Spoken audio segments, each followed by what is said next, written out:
മക്കളെ കാണാൻ കൊതിച്ച് സാധിക്കാതെ ഒരമ്മയുടെ ദാരുണാന്ത്യം. കടക്കാവൂർ സ്വദേശിനി സുധാദേവിയാണ് തിരുവനന്തപുരത്തെ സ്വകാര്യ ആശുപത്രിയിൽ മരിച്ചത്. ഉയർന്ന സർക്കാർ ഉദ്യോഗസ്ഥരായ 2 മക്കളെയും ആശുപത്രി അധികൃതർ വിവരമറിയിച്ചിട്ടും തിരിഞ്ഞു നോക്കിയില്ല. മക്കൾ നൽകിയ ദുരിതങ്ങൾക്ക് വിട. സങ്കടങ്ങളില്ലാത്ത ലോകത്തേക്ക് സുധാദേവി യാത്രയായി. 2 മക്കളെ പോറ്റി വളർത്തിയതാണ് ഈ അമ്മ. മകൾ സർക്കാർ ഡോക്ടർ, മകൻ ഹെൽത്ത് ഇൻസ്പെക്ടർ. ലീവർ സിറോസിസിന് ചികിത്സ ലഭിക്കാതെ നരകയാതന അനുഭവിക്കുന്ന നിലയിലാണ് ഇവർ ആനയറയിലെ ശ്രീനാരായണ സാംസ്കാരിക വനിതാ സമിതിയുടെ ശരണാലയത്തിൽ അഭയം തേടിയത്.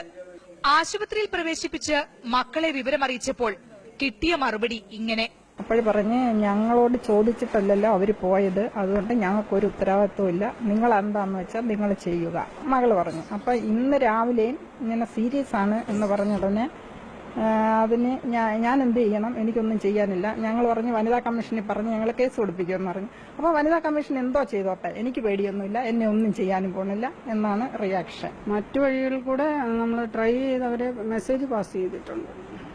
അവർ പ്രതികരണം ഉണ്ടായിട്ടില്ല. അവർ അന്വേഷിക്കുകയോ എന്താണ് ഏതാണെന്ന് ചോദിക്കുകയോ ചെയ്തിട്ടില്ല. മരണമറിയിക്കാനെന്ന മട്ടിൽ ഞങ്ങളും മകളെ വിളിച്ചു. സുധാദേവിയുടെ മോളല്ലേ? ഞങ്ങളെ ആശുപത്രിയിൽ നിന്നാ വിളിക്കുന്നത്, അമ്മ കിടന്ന ആശുപത്രിയിൽ നിന്നാ വിളിക്കുന്നത്.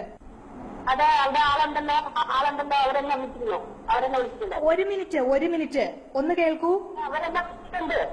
അതാ പറഞ്ഞേ, ഈ അമ്മയുടെ മരണം ഒന്ന് അറിയിക്കാൻ വേണ്ടി വിളിച്ചതാണ്. എന്താണ് ഞങ്ങൾ ചെയ്യേണ്ടത്?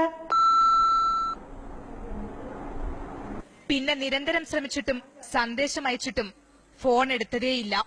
ഉന്നത സർക്കാർ ഉദ്യോഗത്തിലിരിക്കുന്ന മക്കൾ ഒരു കാര്യം അറിയുക: നിങ്ങളെ ഒരു നോക്ക് കാണാൻ ഒരുപാട് ആഗ്രഹിച്ചാണ് നിങ്ങളുടെ അമ്മ മിഴിയടച്ചത്. ക്യാമറാമാൻ സുരേന്ദ്രൻ നായർക്കൊപ്പം ജസ്റ്റിന തോമസ്, മനോരമ ന്യൂസ്.